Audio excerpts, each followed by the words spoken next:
इस कार्यक्रम के प्रायोजक हैं रोजगार डेवलपर्स। नमस्कार, आप देख रहे हैं पल्स 24 न्यूज में आपके साथ दिव्या पेन्यूली। वक्त हो चला है नेशनल बुलेटिन का, लेकिन उससे पहले नजर डालते हैं हेडलाइंस पर। असम को पीएम मोदी की मिली सौगात, 5,450 करोड़ की योजनाओं का मिला तोहफा। ब्रह्मपुत्री नदी पर बने कुमार भास्कर वर्मा सेतु का पीएम ने किया शुभारंभ। कराईकल में केंद्रीय गृह मंत्री अमित शाह ने किया चुनाव प्रचार। अपनी सरकार की अमित शाह ने गिनवाई उपलब्धियां। केंद्रीय स्वास्थ्य मंत्री जगत प्रकाश नड्डा का उत्तराखंड दौरा। स्वामी राम हिमालयन यूनिवर्सिटी के 8वें दीक्षांत समारोह में हुए शामिल। केंद्रीय कृषि मंत्री शिवराज सिंह चौहान का राहुल गांधी पर निशाना, कहा राहुल गांधी लगातार बोल रहे झूठ। तुम दोनों की मेहनत बहुत रंग लाई है बेटा, घर बहुत सुंदर बना है। ये मेरे पापा का घर। पता है, देख तेरे पापा की नेम प्लेट अपने हाथों से लगाऊंगा। नेम प्लेट तो लग चुकी पापा।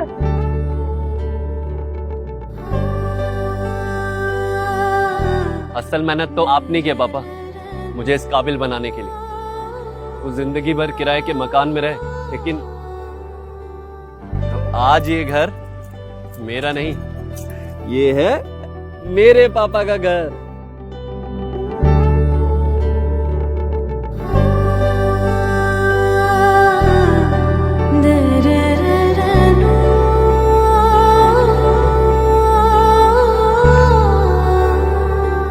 उड़ान सपनों की, आंगन खुशियों का और साथ सकर्णी का।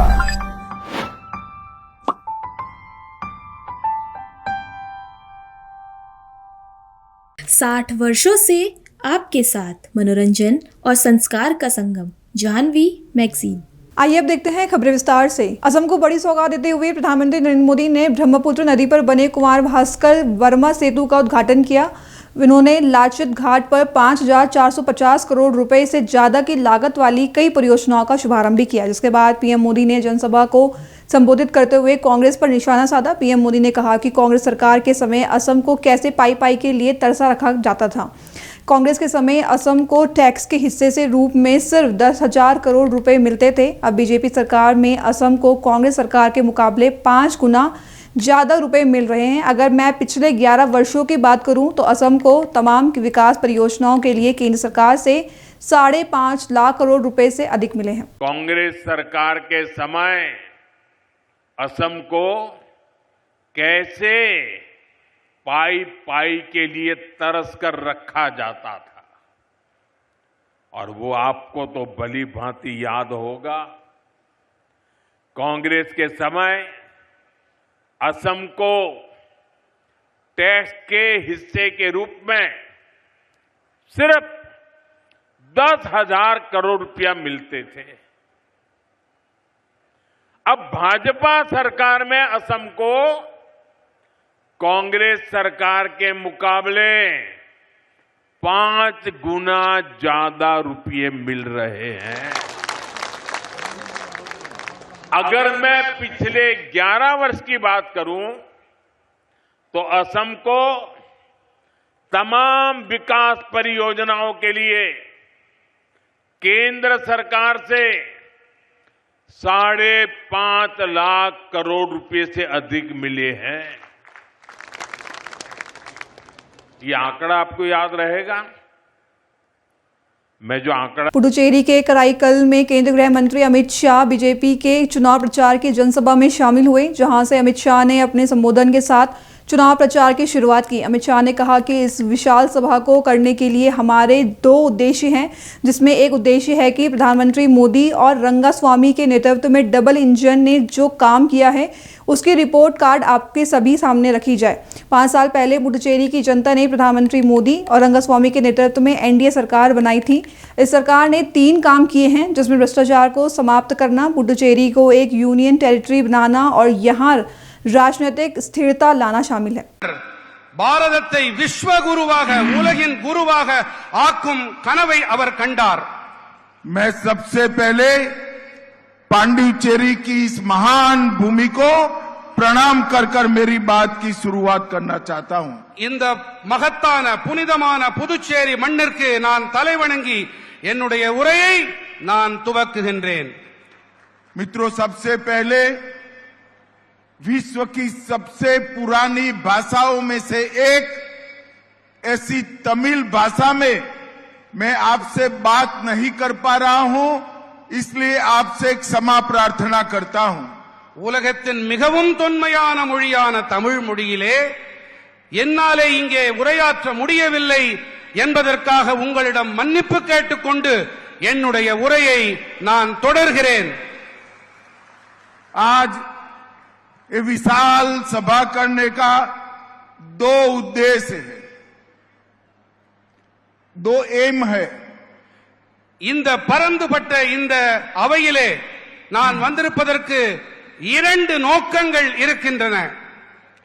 एक उद्देश्य है मोदी जी और रंगास्वामी जी के नेतृत्व में डबल इंजन सरकार ने जो काम किया है इसका रिपोर्ट कार्ड आपके सामने रखना है.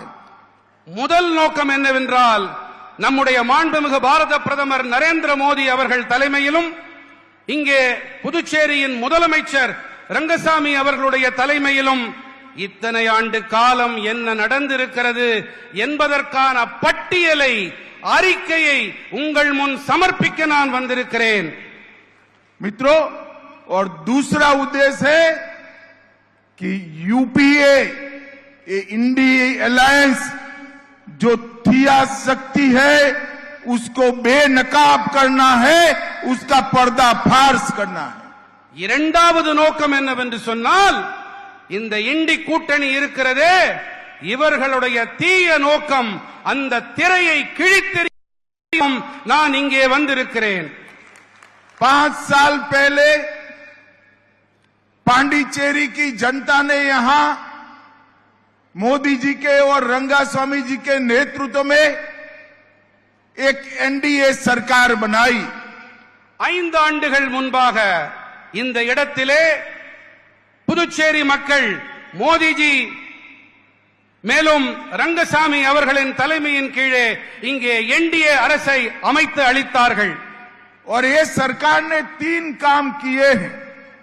एक, यहां पर भ्रष्टाचार को समाप्त कर दिया है. இங்கே இந்த என்டிஏ அரசாங்கம் 3 வேலைகளை செய்திருக்கிறது. ஒன்று, இங்கே ஊழலை ஒரு முடிவுக்கு கொண்டு வந்திருக்கிறது. दूसरा, जो पहले कांग्रेस सरकार थी वो दिल्ली के उनके मालिकों का एटीएम बनाया था पांडिचेरी को. हमने पांडिचेरी को एक स्वायत्त यूटी बनाने का काम किया है. இரண்டாவது விஷயம் என்னவென்றால் முன்னர் இங்கே இருந்த காங்கிரஸ் அரசாங்கம் புதுச்சேரியை தில்லிக்கு அடிபொடியாக அடிமையாக ஆக்கி வைத்திருந்தது. ஆனால் என்டிஏ அரசாங்கமோ இங்கே சுயமாக விளங்கும் சுயமாக செயல்படும் ஒரு அரசாங்கத்திற்கு ஆதரவளித்து அதை உருவாக்கி இருக்கிறது. भाइयों बहनों, और तीसरा काम किया है हमने पांडिचेरी में पॉलिटिकल स्थिरता लाने का काम किया है. மூன்றாவது பணியை நாங்கள் என்ன செய்திருக்கிறோம் என்று சொன்னால் இங்கே புதுச்சேரியிலே அரசியல் நிலைத்தன்மை அரசியல் ஸ்திரத்தன்மையை நாங்கள் அமைத்தளித்திருக்கிறோம். आज उत्तराखंड के मुख्यमंत्री पुष्कर सिंह धामी और केंद्रीय स्वास्थ्य मंत्री जगत प्रकाश नड्डा देहरादून में स्वामी राम हिमालयन यूनिवर्सिटी के 8वें दीक्षांत समारोह में शामिल हुए, जहां समारोह को संबोधित करते हुए जेपी नड्डा ने कहा कि हमें इस बात के बारे में सोचना चाहिए कि आप सभी बहुत भाग्यशाली हैं कि आपने 21वीं सदी के पहले 25 साल देखे हैं और आपको 21वीं सदी के अगले 25 साल भी देखने का मौका मिलेगा. आप विकसित भारत के कर्ता धर्ता हैं और चश्मदीद बनने जा रहे हैं. तो वहीं सीएम ने संबोधित करते हुए कहा कि प्रधानमंत्री मोदी ने बाबा केदार के धाम से कहा था कि 21वीं सदी का तीसरा दशक उत्तराखंड का दशक होगा और उनके मुंह से निकलने इन शब्दों को सार्थक करने के लिए हम पूरी प्रतिबद्धता के साथ निरंतर कार्य कर रहे हैं. साथियों, जब हम आज के दिन इस बात का हमको विचार जरूर करना चाहिए कि आप सब लोग बहुत भाग्यशाली भी हैं. आप सब लोगों के को जीवन में एक बहुत बड़ा अवसर मिला है जिसने 21वीं शताब्दी के प्रथम 25 वर्ष देखे हैं और जिसको 21वीं शताब्दी के अगले 25 वर्ष देखने का भी सौभाग्य मिलेगा। इसलिए यह बहुत ही महत्वपूर्ण होता है कि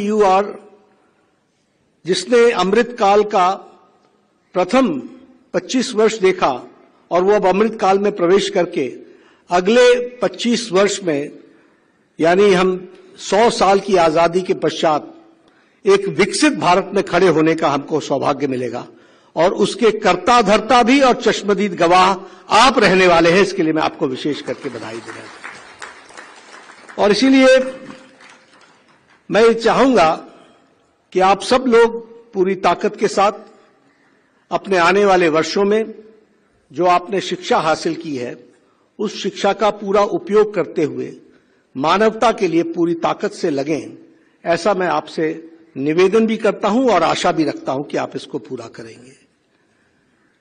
हमारे प्रधानमंत्री नरेंद्र मोदी जी के नेतृत्व में और उनकी विजनरी लीडरशिप में 2047 का विकसित भारत का सपना, उसके लिए जो बहुत बड़े कदम लिए गए हैं उन कदम का नतीजे हम अब देखने को हमको मिलता है। आज खुशी की बात है कि हमने पिछले 11 वर्षों में फ्रिजाइल 5 इकोनॉमी में से निकल करके आज हम 4th लार्जेस्ट इकोनॉमी के रूप में खड़े हैं और तीसरे लार्जेस्ट इकोनॉमी के दरवाजा खटखटा रहे हैं। अगर हम ग्रोथ की बात करें तो फिर चाहे वो वर्ल्ड बैंक हो, फिर चाहे वो दुनिया की कोई भी इकोनॉमिक फोरम हो, उसका कहना है कि भारत की ग्रोथ इस साल भी और आगे भी 7.4% के माध्यम से ये आगे बढ़ेगी। ये हमारा ग्रोथ रेट रहेगा। तो इसलिए ये जब सारी इकोनॉमीज अपने आप को स्लो देख रही हैं तो वही फास्टेस्ट ग्रोइंग इकोनॉमी आज। भाइयों बहनों, आदरणीय प्रधानमंत्री श्री नरेंद्र मोदी जी ने बाबा केदार के धाम से हम सब के लिए उनके मुंह से ये उद्घोष हुआ था, एक शिव रूपी शब्द उनके मुखार बिंदु से निकले थे कि 21वीं सदी का तीसरा दशक उत्तराखंड का दशक होगा। और उनके श्रीमुख से निकले हुए ये शिवतुल्य शब्दों को सार्थक करने के लिए हम पूरी प्रतिबद्धता के साथ निरंतर कार्य कर रहे हैं और बीते वर्षों में प्रत्येक सेक्टर में विशेष कार्य योजना बनाकर विभिन्न जन कल्याणकारी योजनाओं के माध्यम से प्रदेश के समग्र विकास को सुनिश्चित करने का प्रयास कर रहे हैं। आज हमारे खाली होते पहाड़ पुनः आबाद होने लगे हैं। जो कभी गांव पलायन की पीड़ा झेल रहे थे, आज फिर से वहां रौनक लौट रही है। बहुत सारे ऐसे लोग देश दुनिया में जिन्होंने अनेक अनुभव प्राप्त किए हैं, विशिष्टताएं प्राप्त की हैं, वो अपने गांवों को पुनः लौट रहे हैं, अपने पैतृक स्थानों को वापस आ रहे हैं। और हाल ही में रिवर्स पलायन में लगभग 44% की वृद्धि दर्ज की गई है। आज प्रदेश के सड़क के क्षेत्र में उसके नेटवर्क में 2 गुना से अधिक की बढ़ोतरी हुई है, वहीं बिजली उत्पादन में 4 गुना से अधिक वृद्धि हुई है। इसके साथ ही आज उत्तराखंड में रोपवे का नेटवर्क हो, रेल का नेटवर्क हो, यह भी अभूतपूर्व उपलब्धियां हासिल कर रहा है। इतना ही नहीं, आज हमारे राज्य ने किसानों की आय में वृद्धि करने में भी देश भर में पहला स्थान प्राप्त किया है। इसके साथ साथ युवाओं को रोजगार उपलब्ध कराने के अवसर में भी हम देश के अग्रणी राज्यों के रूप में हमारा स्थान बना है। केंद्रीय कृषि मंत्री शिवराज सिंह चौहान ने नेता प्रतिपक्ष राहुल गांधी पर निशाना साधा। उन्होंने कहा कि राहुल गांधी लगातार झूठ बोल रहे हैं। वे झूठ बोलकर किसानों को गुमराह करने की नाकाम कोशिश कर रहे हैं। वे देशवासियों से कंफ्यूजन पैदा करने की कोशिश कर रहे हैं। लेकिन मैं पूरे विश्वास के साथ कहता हूं कि भारत और अमेरिका के बीच जो एग्रीमेंट हुआ है उसमें देश के हितों को सबसे ऊपर रखा गया है। राहुल गांधी लगातार झूठ बोल रहे हैं, बार बार बोल रहे हैं, बेशर्मी से झूठ बोल रहे हैं और वीडियो से भी उनका झूठ साफ नजर आता है। झूठ बोलकर किसानों को गुमराह करने की असफल कोशिश कर रहे हैं, देशवासियों के बीच भ्रम पैदा करने की कोशिश कर रहे हैं। लेकिन मैं पूरे दावे के साथ कहता हूं,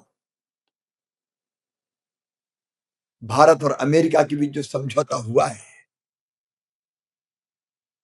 उसमें देश के हितों को सर्वोपरि रखा गया है।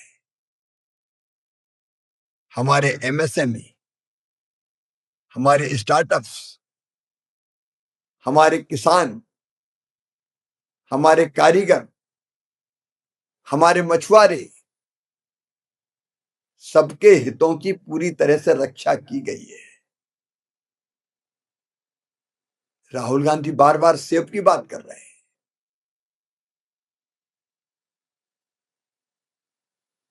5,50,000 मीट्रिक टन सेब हम आयात करते हैं, उसमें से सीमित बहुत छोटा कोटा, और वो भी किन शर्तों पर? न्यूनतम आयात मूल्य 80 रुपया किलो और उस पर 25 रुपया प्रति किलो शुल्क। मतलब लैंडिंग कास्ट ही 105 रुपया है। फिर किसानों का हित कैसे? अखरोट के मामले में भी लगातार गुमराह करने की कोशिश हो रही है। पहले से ही भारत 60,000 मीट्रिक टन अखरोट आयात करता रहा है, उसमें से केवल 13,000 का कोटा, सीमित कोटा दिया गया है। इससे किसानों का अहित कैसे होगा? सोयाबीन और मक्का, कॉर्न पर कोई भी रियायत नहीं दी गई है। राहुल गांधी का यह दावा कि कांग्रेस की सरकार के समय आयात के दरवाजे बंद कर दिए गए थे, पूरी तरह से झूठ है। कांग्रेस शासन के दौरान भी 20 अरब डॉलर के कृषि उत्पादों का आयात होता था। डेयरी उत्पाद भी आयात किए जाते थे। देश को जब जरूरत होती है, जिस चीज की कमी होती है, आयात किया जाता है। राहुल गांधी को देश को यह बताना चाहिए कि वो बेशर्मी से कब तक झूठ बोलते रहेंगे। किसानों को गुमराह करने की कब तक कोशिश करते रहेंगे। किसानों के साथ उनका ये व्यवहार बहुत दुखद है और उनकी झूठ की राजनीति का पर्दाफाश हो गया है। प्रधानमंत्री नरेंद्र मोदी जी का हर पल हर क्षण किसान और देश की सेवा के लिए समर्पित है। उन्होंने किसान के कल्याण की अनेकों योजनाएं बना के उन्हें लागू कर किसान की जिंदगी बदली है और आगे भी किसानों के लिए, उनके हितों की रक्षा के लिए और आत्मनिर्भर और विकसित भारत बनाने के लिए वे काम करते रहेंगे। मुंबई में केंद्रीय मंत्री पीयूष गोयल ने कहा कि विकसित भारत 2047 बनाना हम सभी की सामूहिक प्रतिबद्धता है। उन्हें सभी से आह्वान किया कि हमें गुलामी की मानसिकता से मुक्त होना है और सभी को देश सर्वोपरि की भावना से अपने अपने कर्तव्यों का पालन करना है। वित्त मंत्री ने जो बजट पेश किया है, ये विकसित भारत के नए पंख देने वाले को दर्शाता है। ये भारत को आत्मनिर्भर बनाएगा। भारत 2047 तक बनाने का हम सबका सामूहिक प्रतिबद्धता है, उसको फिर एक बार उजागर करता है। कल ही सेवा तीर्थ के उद्घाटन के अवसर पर माननीय प्रधानमंत्री श्री नरेंद्र मोदी जी ने नागरिक देवो भव, कर्तव्यों की आधार सेवा तीर्थ का जो उद्घाटन किया, उस समय सभी को आह्वान दिया कि हमें गुलामी की मानसिकता से मुक्ति करनी है और सभी ने देश सर्वप्रथम की भावना से अपने अपने कर्तव्यों का निर्वहन करना है।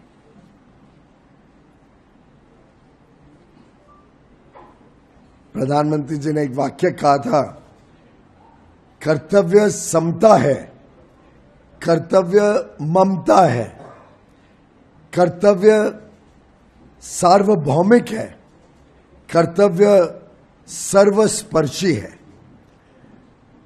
और ये मैं इसलिए कह रहा हूं कि ठीक बजट को भी अगर आकलन करना है तो 3 ठोस कर्तव्य जो भारत को भविष्य के लिए तैयार करें, वह इस बजट 2026 का सोच दर्शाता है। माननीय निर्मला सीतारमण वित्त मंत्री जी ने जो बजट पेश किया, वो विकसित भारत को नए पंख देने के लिए जो मार्ग प्रशस्त किया है उसको दर्शाता है। जो 3 प्रमुख विषय इस बजट में देखने को मिलते हैं, एक आर्थिक प्रगति, इकोनॉमिक ग्रोथ, इकोनॉमिक डेवलपमेंट, कैसे देश को मजबूत बनाना, आत्मनिर्भर बनाना, जो टियर 2, टियर 3 शहर हैं, मेट्रो शहर्स को छोड़ के जो छोटे शहर हैं, उन सब के इंफ्रास्ट्रक्चर को गति देना। आप पूर्णतः देखें तो 12,21,000 करोड़ रुपए मात्र आधारभूत सुविधाएं, इंफ्रास्ट्रक्चर डेवलपमेंट के लिए इस बजट में प्रावधान किया गया है। ये भारत को आत्मनिर्भर बनाएगा, ये भारत के लॉजिस्टिक्स कॉस्ट, सामान को आदान प्रदान करने के खर्चे को कम करेगा।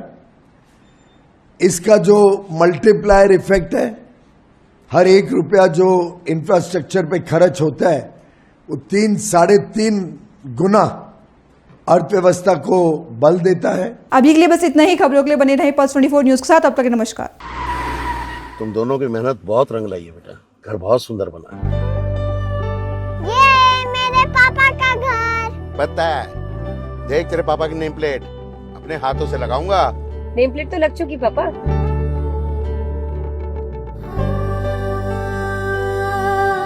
असल मेहनत तो आपने की पापा, मुझे इस काबिल बनाने के लिए। वो जिंदगी भर किराए के मकान में रहे, लेकिन तो आज ये घर मेरा नहीं, ये है मेरे पापा का घर।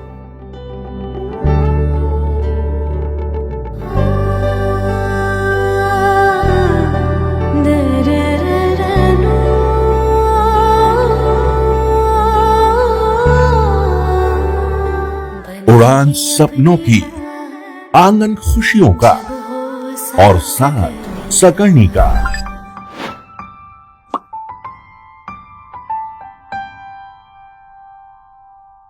60 वर्षों से आपके साथ मनोरंजन और संस्कार का संगम, जाह्नवी मैगजीन। इस कार्यक्रम के प्रायोजक थे रोजगार डेवलपर्स।